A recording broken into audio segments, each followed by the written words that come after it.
2.0 Chambal project Chambal नदी एवं कोतवाल dam से महानगर ग्वालियर पानी लाने हेतु पेयजल योजना कुल राशि 458 करोड़ 48 लाख रुपए करोड़ की कार्यों का शुभारंभ। बहुत बहुत धन्यवाद। और अब ग्वालियर के लिए एक और अनूठी सौगात, सेवा मित्र ऐप ग्वालियर नगर निगम द्वारा स्वच्छ सर्वेक्षण 2024 के अंतर्गत स्वच्छता के लक्ष्य की प्राप्ति के लिए एवं नागरिकों की सुविधा हेतु ग्वालियर सेवा मित्र ऐप का निर्माण किया गया। इस ऐप के माध्यम से नागरिक स्वच्छता से जुड़ी हुई शिकायतें दर्ज करवा सकते हैं, साथ ही सभी नोडल एवं विभाग के अधिकारियों से सीधे संपर्क कर सकते हैं और नगर निगम की अन्य सुविधाओं का लाभ प्राप्त कर सकते हैं। इस ऐप के माध्यम से प्रसंस्करण को बढ़ाने के लिए ये राशि प्राप्त कर रहे हैं। जोरदार तालियों के साथ हम हितग्राहियों का मंच पर स्वागत करें। और इसी क्रम में आगे बढ़ते हुए हमारे साथ मंच पर हैं श्री हरिशरण गोस्वामी जी, जिन्हें 21,60,000 रुपए की राशि दी जा रही है। उनके व्यवसाय में वृद्धि करने के लिए ये राशि दी जा रही है। मंच पर आमंत्रित करते हैं श्री प्रेम सिंह कुशवाहा को, जिन्हें नगर निगम ग्वालियर द्वारा पीएम स्वनिधि योजना के अंतर्गत 50,000 रुपए की राशि दी जा रही है। आप लोगों को बता दें कि आप पूर्व में 10,000 रुपए का लोन लेकर उसे लौटा चुके हैं, पुनः आपने 20,000 का लोन लिया और अब आप अपने व्यवसाय को बढ़ाने के लिए 50,000 रुपए की राशि प्राप्त कर रहे हैं। दाबेली का ठेला लगाते हैं। जोरदार तालियां हो जाए प्रेम सिंह कुशवाहा के लिए। इसी क्रम में सुश्री अनुराधा गुप्ता को मंच पर हम आमंत्रित करेंगे। आपको आईटीआई ग्वालियर द्वारा मुख्यमंत्री सीखो कमाओ योजना के अंतर्गत stenographer Hindi on job training का कॉन्ट्रैक्ट लेटर दिया जा रहा है। जोरदार तालियां। युवाओं को सशक्त करने के लिए ये अनूठी योजना है। और अब श्री वैभव दीक्षित को हम आमंत्रित करेंगे। आपको स्मार्ट सिटी ग्वालियर द्वारा इंक्यूबेशन सेंटर से आपने अपने स्टार्टअप की शुरुआत की, फिज रोबोटिक सॉल्यूशन प्राइवेट लिमिटेड, और आप सफलतापूर्वक अपना स्टार्टअप संचालित कर रहे हैं और दूसरों को भी रोजगार प्रदान कर रहे हैं। न सिर्फ देश विदेशों तक अपनी सेवाएं पहुंचा रहे हैं। जोरदार तालियां हो जाए वैभव दीक्षित के लिए। श्रीमती ममता को हम मंच पर आमंत्रित करेंगे। आपको बता दें लीड बैंक द्वारा स्टैंड अप इंडिया लोन कुटीर उद्योग के अंतर्गत आपको 1 करोड़ का चेक दिया जा रहा है। आप आटा उत्पादन मिल की इकाई संचालित करती हैं, 1 मीट्रिक टन आटा उत्पादन करती हैं और 15 व्यक्तियों को आप रोजगार प्रदान करती हैं। बहुत सारी शुभकामनाएं श्रीमती ममता को। और इसी क्रम में सुश्री निधि अख्तर को मंच पर आमंत्रित करेंगे। आपको कृषि विभाग द्वारा नमो ड्रोन दीदी योजना के अंतर्गत इफ्को के माध्यम से एक ड्रोन, एक इलेक्ट्रिक गाड़ी का जनरेटर दिया जा रहा है, प्रशंसा पत्र, और आप 2250 एकड़ जमीन पर नैनो उर्वरक छिड़कती हैं। बहुत सारी शुभकामनाएं। अच्छा, ये बताओ कि चंद्रमा और पृथ्वी का दोनों का संबंध है, तो चंद्रमा की उत्पत्ति किस तरह से हुई? कोई बताएगा अपने में से? कोई हाथ खड़ा करेगा इधर से?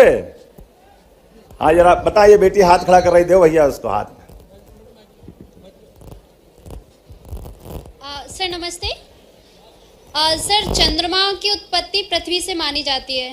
जैसे ध्रुवीय बल के द्वारा मानी जाती है कि चंद्रमा जब ध्रुवों की ओर जाता है ना, तो पानी के गुरुत्वाकर्षण बल के कारण पृथ्वी का कुछ भाग टूटकर अलग हो गया है। इसीलिए चंद्रमा और पृथ्वी में समानता है, गुणों में भी और वहाँ पे जो भी प्राकृतिक रूप से पाया जाता है उसमें भी। ये तो अच्छी बात है, लेकिन आधा सत्य बेटा, आधा बाकी रह गया अभी। सर मैं माफी चाहती हूँ, लेकिन मुझे इतना ही। लेकिन जोरदार नाम बता दो, तुमने बहुत अच्छा उत्तर देने का प्रयास किया। सर मेरा नाम अंजलि रावत है, मैं साइंस कॉलेज की छात्रा हूँ, बीएससी 3rd ईयर। बहुत अच्छा, बहुत। अंजलि के लिए ताली बजाओ भाई। और कौन बताएगा चंद्रमा की उत्पत्ति? ज्यादा कठिन हो गया क्या?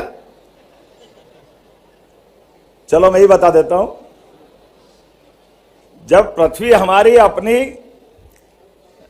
आग के गोले से धीरे धीरे ठंडी हुई और ठंडी होने के बाद नीचे भूगर्भीय चट्टानें वगैरह बन गई और धूल वूल पर्याप्त जम गई, उसके बाद एक दिन उल्कापात होता, ऊपर से कोई दूसरे ग्रह का पिंड गिरता है और पिंड से जैसे ही पृथ्वी की टक्कर होती तो एक धूल का गुबार ऊपर उठता है और धूल का गुबार पहले तो लंबा रहता है 8-15 दिन, लेकिन फिर एक चुंबकीय जो गुरुत्वाकर्षण की अपनी कक्षा है पृथ्वी की, उस कक्षा के आधार पर वो अपनी पृथ्वी से दूर नहीं जा पाता है और आखिरकार 1 महीने में ही वो गोल आकार बन जाता है, वो अपनी पृथ्वी के चारों ओर चक्कर लगाने लग जाता है। इस प्रकार से चंद्रमा की हमारे अपने पृथ्वी से उत्पत्ति हुई है। बहन का बाद का उत्तर सही है, मैंने पहले का जोड़ने का प्रयास किया। कोई ने कहा कि मैं ग्रह नक्षत्र पे विश्वास नहीं करता, तो सरल उदाहरण से ग्रहों पे विश्वास, यहां जितने बैठे कोई ऐसा है कि जो ग्रह को नहीं मानता, तो वो कोई हाथ खड़ा करके बताए कि मैं ग्रहों का असर नहीं मानता हूं, ग्रहों की मेरे जीवन में कोई रोल नहीं है। थोड़ा सा कठिन है क्या? उल्टा बोल देता हूं, ग्रहों का अपने जीवन पे क्या असर आता है, ये खगोलीय घटना से जोड़ के नहीं बता रहा हूं, सीधे सीधे हमारे बीच फिजिक्स से जोड़ रहा हूं। अच्छा ये बताओ, हमारी घड़ी काहे से चलती है? काहे से चलती है? कौन कौन कह रहा सेल से? हाथ खड़े करो। मैं कह रहा आप सब फेल। अरे घड़ी का सिद्धांत काहे से चलता है ये बता दो। चलो, हैं? क्या हुआ? कोई सुई से बताएगा, कोई सेल से बताएगा। पहले जब धूप घड़ी थी तब कैसे करते होंगे? छाया से भी चलता है ना। तो अब ये तो गलत हो गया, सुई भी फेल हो गई, सेल भी फेल हो गया, तो घड़ी काहे से चलती है महाराज? ये देखो, ये बात किनारे आई हमारे लिए। एक बात आप ध्यान देना, इस चराचर जगत में, ब्रह्मांड में कोई स्थिर नहीं है। साइंस के विद्यार्थी जानते होंगे, इलेक्ट्रॉन, प्रोटॉन, न्यूट्रॉन जो है जहां से चक्कर लगा रहे हैं, कोई अपनी जगह रुका हुआ नहीं है। ऐसे ही पृथ्वी भी चक्कर लगा रही है। किसके लगा रही है? देखो, आपको मालूम तो था, तो चक्कर लगाने का उसका समय नियत है ना, एक अपने आप में है ना।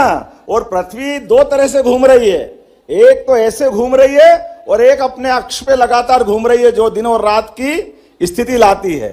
तो सच्चे अर्थों में घड़ी का सिद्धांत हमारा ये 2 ग्रह की परिक्रमा है। तो हमारे में से कोई भी अगर ये कहे कि मैं ग्रह को नहीं मानता, तो घड़ी निकाल के फेंक दे भाई। घड़ी के बिना कोई कैसे कैलकुलेशन कर सकता है? हमारे ग्रह कितने हैं? 9। पहले डिसाइड कर लो कितने। कोई 8 बोल रहा है, कोई 9 बोल रहा है। 9। लेकिन चलो, आप ग्रह तो मालूम है। और राशि कितनी है? 12। 12। और नक्षत्र कितने हैं? सर 9। बताएं नक्षत्र कितने हैं? सर 27। बहुत अच्छा, ताली बजाओ जिसने 27 बोला उसके लिए। एक 28 भी होता है जिसे अभिजीत बोला जाता है, जो केवल एक। वीडियो बना दे यार मेरी। ये गवर्नर स्टाइल बम्बार्डिंग हुई, किधर से हुई है? बहुत अच्छा। पंडित जी बताओ, क्या बता रहे थे? बताओ, एक बार रिपीट करो। जो कि 27 होते हैं, उसमें से एक 28वां भी होता है जिसे अभिजीत बोला जाता है, वो केवल 1 घंटे के लिए आता है। नहीं, लेकिन तो 27 तो पक्का है ना। हाँ, 27 तो पक्का है, लेकिन वो भी आता है उसके साथ। अच्छा, एक नक्षत्र साल में कितनी बार आता है? अब इतना नहीं पता।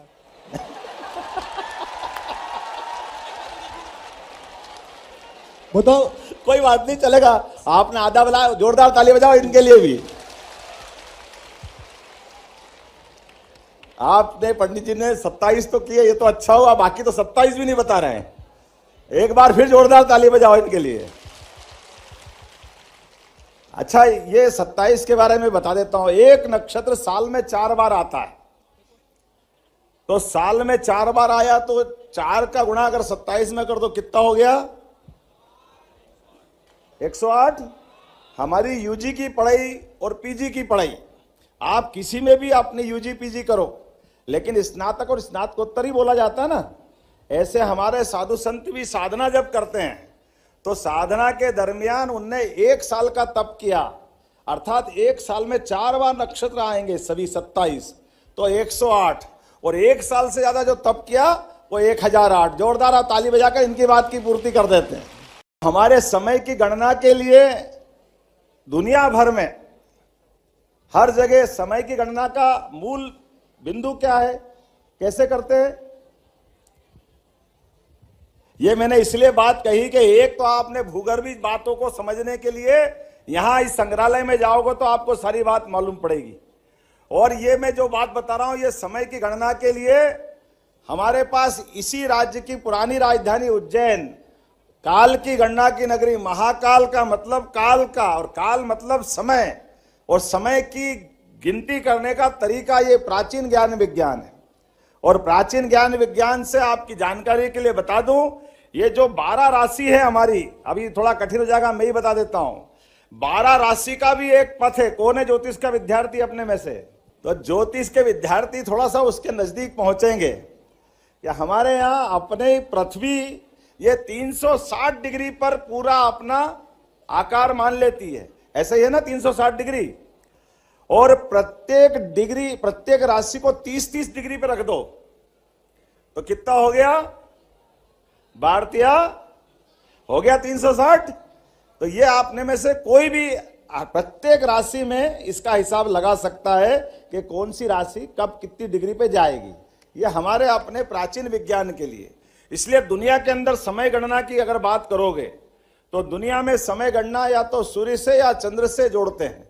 ये एकमात्र भारत है जिसका प्राचीन विज्ञान अपने नक्षत्र की गणना के आधार पर सूक्ष्मतम गणना करता है। अपनी सनातन संस्कृति के लिए जोरदार ताली आनंद से लो कि हमारी गणना सबसे शुद्ध है। दोनों घटनाओं में फर्क पड़ सकता है, सूर्य और चंद्र में, लेकिन नक्षत्रों की गणना में कभी गलती नहीं हो सकती।